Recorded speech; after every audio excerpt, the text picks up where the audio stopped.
Hello students आज 11th class के लिए हमारा टॉपिक है non uniform motion. Non uniform motion हम सिंपली कहेंगे कि अगर एक ऑब्जेक्ट एक इंटरवल ऑफ टाइम में, पर्टिकुलर इंटरवल ऑफ टाइम में different amount of displacement cover करता है, तब हम कहेंगे इसको the motion of the body is a non-uniform motion. For example, यहाँ पर हमने लिखा है इसका definition: a body is said to be in non-uniform motion if it undergoes equal displacements in equal intervals of time. For example, हम एक time interval consider करते हैं 10 seconds का, 10 seconds time interval। यहाँ पर हम time ले लिखें, ये यहाँ से 0, फिर 10 सेकंड्स, फिर 20 seconds, then 30 seconds, 40 seconds, 50 seconds and so on. और इस डायरेक्शन में हम दे देंगे डिस्प्लेसमेंट। पहले मान लीजिए पहले 10 सेकंड्स में the body covers the displacement of for example 1 metre. तो ये आ गया, इसको पहलेंगे 1 metre, 2 metre, 3 metre, 4 metre, 4 metre. पहले 10 सेकंड्स में 1 मीटर, फिर दूसरा interval of time, same interval of time होगा 10 सेकंड्स का, इसमें ये 3 मीटर कवर करेगी। यानी कि पहले ये पहुंचा हुआ है 1 मीटर पर, अब ये 3 मीटर 2 मीटर कवर करेगी, पहुंच जाएगा तो 3 मीटर की पोजीशन पर। पहले 10 सेकंड यहां से यहां तक इसका डिस्प्लेसमेंट कितना है, 1 मीटर। चलिए यहां पर लिखते हैं फर्स्ट 10 सेकंड्स में, पहले 10 सेकंड्स में इसका डिस्प्लेसमेंट हुआ फॉर एग्जांपल 1 मीटर। दूसरे 10 सेकंड्स में सेकंड इंटरवल ऑफ इसका डिस्प्लेसमेंट है 3 मीटर। फोर्थ जो टाइम इंटरवल है 30th सेकंड में, ये 10 सेकंड का गैप है, तो ये 5 मीटर। देन फिफ्थ ये हो गया 40th सेकंड, यहाँ से यहाँ तक 10 सेकंड, यहाँ से यहाँ तक 10 सेकंड, यहाँ से यहाँ तक 10 सेकंड, हर एक 10 सेकंड का गैप है, तो ये 9 मीटर की पोजीशन। ये पोजीशन टाइम ग्राफ, ये पोजीशन मान लीजिए, ये पोजीशन है और ये टाइम है। तो पहले 10 सेकंड्स में ये इसने 1 मीटर कवर किया। दूसरे सेकंड में इसकी पोजीशन क्या थी, दूसरे 10 सेकंड्स में, यानी कि 10 से 20 तक ये 3 मीटर की पोजीशन पे पहुंच गया। यानी कि इसने कितना कवर किया, 3 - 1 दैट इज 2 मीटर्स, यहां से यहां तक।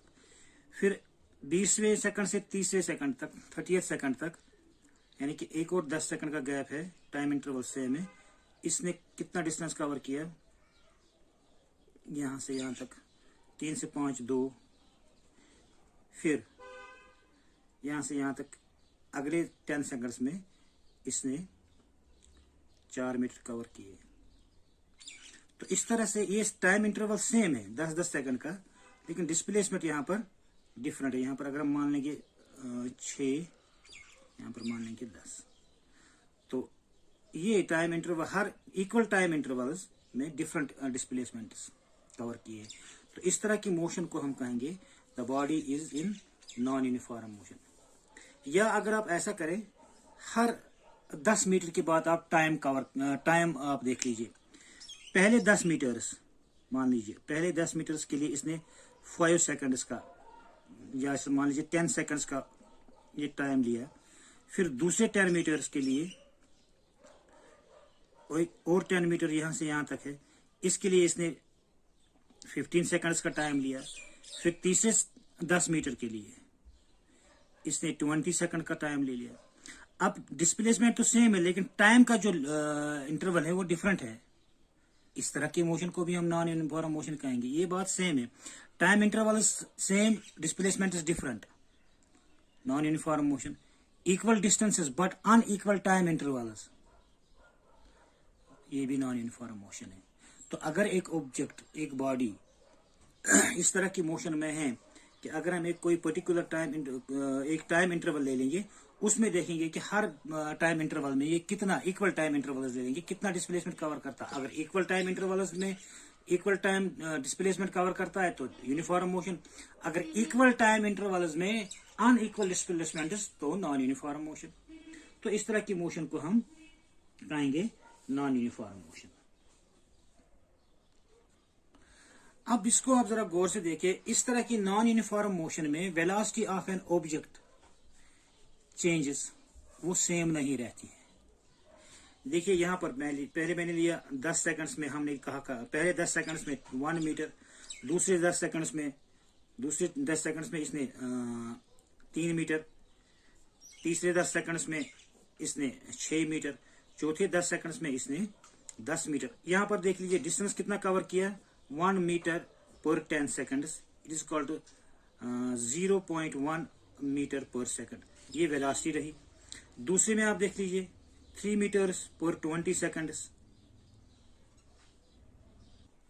दूसरे 10 सेकंड में इसकी वेलोसिटी है 0.3 मीटर पर सेकंड, और तीसरे 10 सेकंड, यहां से यहां तक 10 सेकंड हो गए, यहां से यहां तक एक और 10 सेकंड का गैप है, तो इट इज कितने, 3 से ये 6 पे पहुंच गया, सॉरी यहाँ पर ये 2 था, 1 से 2 तक हो गए 2 metre, it is 0.2 metre per second.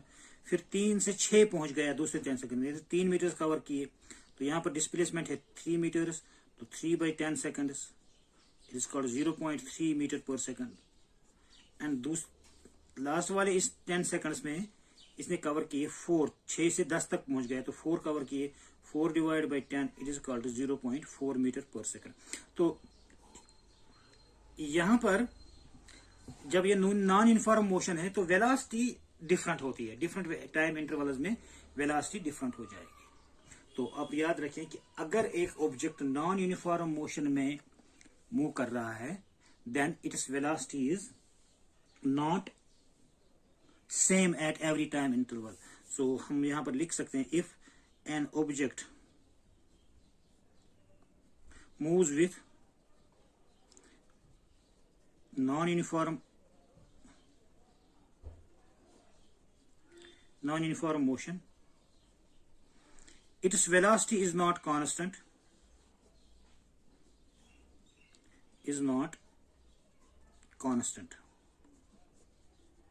अगर नॉन यूनिफॉर्म मोशन में ऑब्जेक्ट मूव कर रहा है तो उसकी वेलोसिटी कांस्टेंट नहीं होगी, हर टाइम इंटरवल पर डिफरेंट वेलोसिटीज होगी। जैसे पहले 10 सेकंड में इसकी वेलोसिटी थी 0.1 मीटर पर सेकंड, दूसरे 10 सेकंड्स में इसकी वेलोसिटी थी 0.2 metre per second and so on. तो याद रखें कि अगर ऑब्जेक्ट नॉन यूनिफॉर्म मोशन में होता है तो उसकी वेलोसिटी सेम नहीं होगी। तो यही इसी का मतलब हुआ कि unequal distance displacement in equal intervals of time. तो इसको हम कहेंगे the object is moving with non uniform motion. अगर अब ऑब्जेक्ट की वेलोसिटी सेम रहेगी हर टाइम इंटरवल पर, if the object moves with the uniform velocity, इसके बरक्स जो मैंने यहां पर एग्जांपल दे दी, इसमें ऑब्जेक्ट आपने देखा कि ऑब्जेक्ट की जो वेलोसिटी है वो डिफरेंट है, मतलब ऑब्जेक्ट नॉन यूनिफॉर्म मोशन में मूव कर रहा है। अब अगर इसका इनवर्स हम देख लेंगे कि अगर ऑब्जेक्ट यूनिफॉर्म वेलोसिटी से मूव कर रहा है, that means object is moving with uniform motion. So conversely, if the object is moving uniform velocity,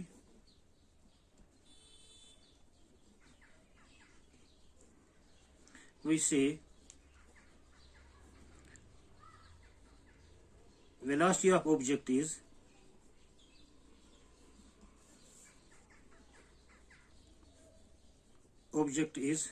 uniform।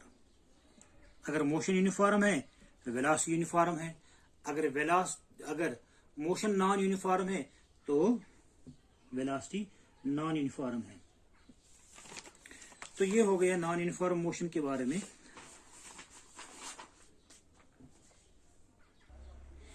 पिछले लेक्चर में पिक्चर वीडियो में पिछले वीडियो में हमने देखा था यूनिफॉर्म मोशन का डिस्टेंस टाइम ग्राफ या पोजीशन टाइम ग्राफ आप देख लीजिए, इस तरह का था वो। अगर ऑब्जेक्ट जो यूनिफॉर्म मोशन में मूव कर रहा है, ये यहाँ पर टाइम है और यहाँ पर ये इसकी पोजीशन है,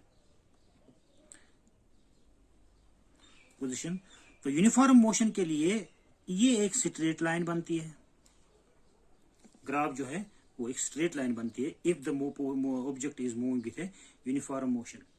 और एक और एग्जांपल में मैंने आपको कहा था कि अगर दो ऑब्जेक्ट्स की मोशन का ग्राफ हम डालेंगे एक ही ग्राफ पेपर पर, तो मान लीजिए ये मान लो ये ऑब्जेक्ट ए था और ये दूसरा ऑब्जेक्ट बी है। फिर हमने यहां पर इनको कंपेयर किया, दो ऑब्जेक्ट्स की इस ग्राफ को, तो हमने इसमें डिफरेंस ये देखा था कि जिस ऑब्जेक्ट का स्लोप ज्यादा है उसकी वेलोसिटी ज्यादा होगी। वेलोसिटी तो यूनिफॉर्म होगी, इस ऑब्जेक्ट की वेलोसिटी अपनी जगह पर यूनिफॉर्म है, इस ऑब्जेक्ट की वेलोसिटी अपनी जगह पर यूनिफॉर्म है, लेकिन इन दो यूनिफॉर्म मोशंस का क्या फर्क है? ये है कि जिसका स्लोप ज्यादा होगा, जिस पोजीशन टाइम ग्राफ का स्लोप ज्यादा होगा, वो ऑब्जेक्ट की वेलोसिटी ज्यादा होगी। जैसे आपने उस वक्त कहा, the slope of the graph represents the velocity of the object of the body। यहां पर बॉडी ए का स्लोप ज्यादा है तो मतलब इसकी वेलोसिटी ज्यादा है as compare to body B. लेकिन since the motion is uniform motion, अभी मैंने कहा कि यूनिफॉर्म मोशन अगर है तो उसकी वेलोसिटी कांस्टेंट है, उसकी वेलोसिटी भी यूनिफॉर्म है, तो इस ग्राफ का स्लोप हर पॉइंट पर सेम होगा।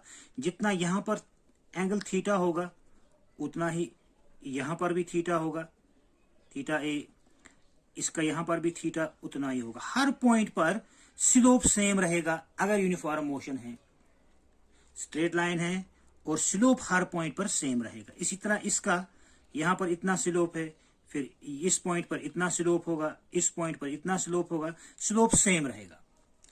तो स्लोप क्या रिप्रेजेंट करता है? वेलोसिटी। तो अगर स्लोप सेम है तो मतलब वेलोसिटी सेम है, अगर वेलोसिटी सेम है तो मतलब स्लोप सेम है। तो याद रखना ये कि जिस बॉडी का जो बॉडी यूनिफॉर्म मोशन में मूव करती है उसका जो वेलोसिटी पोजीशन टाइम ग्राफ होगा, उसका जो स्लोप रहेगा वो हमेशा सेम रहेगा। लेकिन अब अगर नॉन यूनिफॉर्म मोशन है,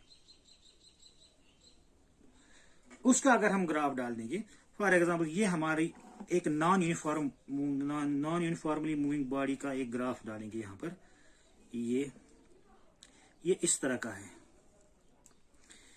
देखिए ये ग्राफ से ही पता चलता है कि it is not a uniform motion, क्योंकि इसका जो पोजीशन टाइम ग्राफ है वो स्ट्रेट लाइन नहीं है इसकी तरह। और इस पॉइंट पर अगर हम स्लोप देखेंगे, स्लोप का मतलब होता है टेंजेंट एट, अगर आप किसी एक पर्टिकुलर पॉइंट पर स्लोप देखना चाहेंगे तो उस पॉइंट पे आप टेंजेंट डालिए, तो ये टेंजेंट होगा इस पॉइंट पर। तो ये जो यहाँ के साथ टाइम एक्सिस के साथ बनाया गया ये स्लोप जो ये टेंजेंट जो इस टाइम एक्सिस के साथ एंगल बनाएगा वो स्लोप होगा।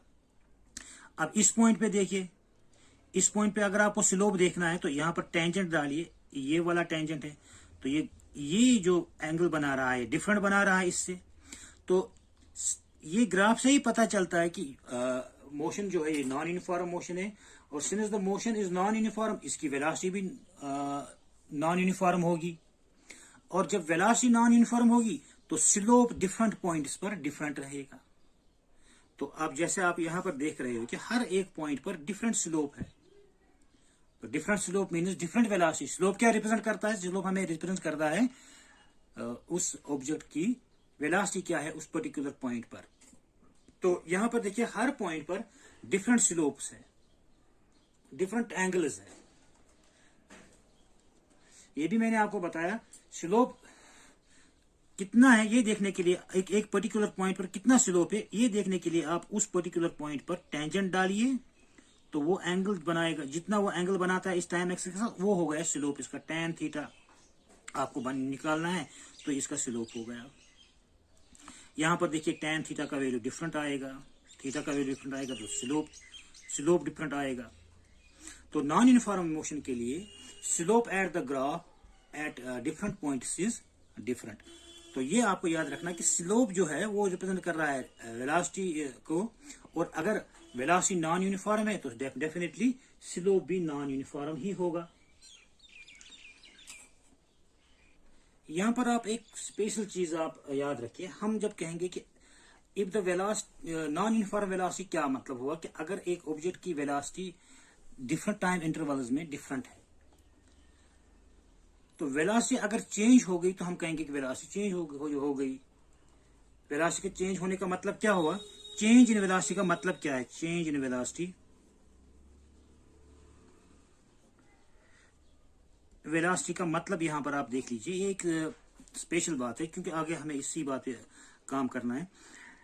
अगर एक ऑब्जेक्ट एक स्ट्रेट लाइन में मूव कर रहा है, स्ट्रेट लाइन, ये स्ट्रेट लाइन पे मूव कर रहा है, लेकिन इसकी एक पर्टिकुलर टाइम है, सपोज 10 सेकंड का टाइम इंटरवल है, 10 यहां से यहां तक 10 सेकंड, यहां से यहां तक एक और 10 सेकंड का टाइम इंटरवल है, यहां से यहां तक एक और 10 सेकंड का टाइम इंटरवल है। इन डिफरेंट टाइम इंटरवल्स में ये डिफरेंट डिस्प्लेसमेंट कवर कर रहा है, लेकिन आप देखिए कि डायरेक्शन क्या ऑफ मोशन क्या है, चेंज नहीं हो रही है, एक स्ट्रेट लाइन में मूव कर रहा है। लेकिन क्या हो रहा है कि एक टाइम इंटरवल में ये डिफरेंट डिस्प्लेसमेंट कवर कर रहा है। पहले 10 मिनट में मान लीजिए 5 मीटर, दूसरे 10 सेकंड में उसने कवर किए हैं सपोज 7 मीटर, तीसरे सेकंड में उसने कवर किए हैं 10 मीटर, तीसरे 10 सेकंड में, चौथे 10 सेकंड में उसने किए 20 मीटर। तो हर इस टाइम इंटरवल में इक्वल टाइम इंटरवल है लेकिन डिस्प्लेसमेंट डिफरेंट है। तो वी से दैट, अब यहां पर आप निकालिए velocity, distance divide by time, that is 5 divide by 10, it is called 0.5, और दूसरे में हो गया 0.7, तीसरे में हो गया 1 मीटर पर सेकंड, चौथे में हो गया 2 metre per second, 2 metre per second. तो ये डिफरेंट टाइम उस पर डिफरेंट वेलोसिटीज है, तो इसको हम कहेंगे नॉन यूनिफॉर्म वेलोसिटी। लेकिन वेलोसिटी का चेंज होना एक और बात हमें बता रहा है, अगर ऑब्जेक्ट क्या कर रहा है, हर टाइम इंटरवल पर सेम डिस्टेंस कवर करता है। फॉर एग्जांपल पहले 10 सेकंड में भी उसने 2 मीटर की वेलोसिटी से चला, दूसरे 10 सेकंड में भी 2 मीटर की वेलोसिटी, तीसरे 10 सेकंड में भी 2 मीटर की वेलोसिटी। तो यहां पर हमें दिख रहा है कि वेलोसिटी जो है वो यूनिफॉर्म है। लेकिन अगर ऑब्जेक्ट स्ट्रेट लाइन में मूव नहीं कर रहा है, मैग्नीट्यूड ऑफ वेलोसिटी तो देखो सेम है, यहां पर भी है 0.2 मीटर पर सेकंड, यहां पर भी है 0.2 मीटर पर सेकंड, यहां पर भी 0.2 मीटर पर सेकंड। वेलोसिटी का जो मैग्नीट्यूड है हर पॉइंट पर सेम है। लेकिन अगर एक ऑब्जेक्ट डिफरेंट डायरेक्शंस में चल रहा है, पहले इधर चला, फिर इधर चला, फिर इधर चला, फिर इस डायरेक्शन में चला, फिर ऊपर चला, इस केस में मैग्नीट्यूड ऑफ वेलोसिटी तो सेम है, लेकिन डायरेक्शन ऑफ वेलोसिटी चेंज हो रही है डिफरेंट पॉइंट्स पर, डिफरेंट टाइम्स पर, डिफरेंट डायरेक्शन है, तब भी हम कहेंगे कि वेलोसिटी चेंज हो गई है। तो वेलोसिटी चेंज होने के 2 फैक्टर्स होंगे, एक या तो उसका डिस्प्लेसमेंट्स का जो कवरिंग है वो डिफरेंट होगा, डिफरेंट उस टाइम इंटरवल में, पर्टिकुलर टाइम इंटरवल में। जैसे यहां पर है पहले टाइम इंटरवल में 0.5, दूसरे टाइम इंटरवल में 0.7, तीसरे में 1, चौथे में 2, तो डिफरेंट। लेकिन यहां पर अगर मूव हो रहा है वो एक ही डायरेक्शन में, तब भी हम कहेंगे कि वेलोसिटी चेंज हो रही है। दूसरे केस में अगर वेलोसिटी का मैग्नीट्यूड सेम है 0.2 मीटर, 0.2 मीटर, 0.2 मीटर, लेकिन डायरेक्शन ऑफ वेलोसिटी चेंज हो रही है, तब भी हम कहेंगे वेलोसिटी चेंज हो रही है। इस केस में भी वेलोसिटी चेंज हो रही है, इस केस में भी वेलोसिटी चेंज हो रही है। तो अगर वेलोसिटी हम कहेंगे कि तब हम वेलोसिटी कहेंगे चेंज हो गई कि अगर either the magnitude of velocity is changing, that is speed is changing, और the direction of the velocity is changing. अगर दोनों भी चेंज होंगे तब भी हम कहेंगे वेलोसिटी चेंज है। तो यहां पर ये बात आप याद रखें कि वेलोसिटी चेंज होने का मतलब ये हुआ कि अगर वेलोसिटी का मैग्नीट्यूड सेम रहा लेकिन डायरेक्शन डिफरेंट है, हर टाइम इंटरवल के बाद वो डायरेक्शन चेंज कर रहा है, तब भी हम कहेंगे कि वेलोसिटी चेंज हो गई। लेकिन अगर डायरेक्शन भी सेम है और साथ साथ वेलोसिटी का जो मैग्नीट्यूड है वो भी सेम है, तब हम कहेंगे इट इज यूनिफॉर्म मोशन। तो नॉन यूनिफॉर्म मोशन के लिए इन दो में से कोई एक फैक्टर चेंज अगर हुआ, या तो मैग्नीट्यूड ऑफ वेलोसिटी चेंज होगा या तो डायरेक्शन ऑफ वेलोसिटी चेंज, तब हम कहेंगे दोनों केसेस में वेलोसिटी चेंज है। लेकिन यहाँ पर हम क्या कर लेंगे, सिंस हमारी जो अभी जो हमारा चैप्टर है उसमें हम कहेंगे कंसिडर कर रहे हैं कि object is moving in a straight line. Object हमको मान लेंगे कि ऑब्जेक्ट स्ट्रेट लाइन में चल रहा है, अभी उसकी डायरेक्शन चेंज नहीं हो रही है। तो उस सूरत में क्या है कि हमें खाली मैग्नीट्यूड पर ही ध्यान देना है कि मैग्नीट्यूड क्या चेंज हो रहा है कि नहीं हो रहा है। अगर मैग्नीट्यूड चेंज हो रहा है तब हम कहेंगे कि वेलोसिटी चेंज हो रही है। अगर मैग्नीट्यूड चेंज नहीं हो रहा है तब हम कहेंगे कि वेलोसिटी चेंज नहीं हो रही है। लेकिन केस क्या है,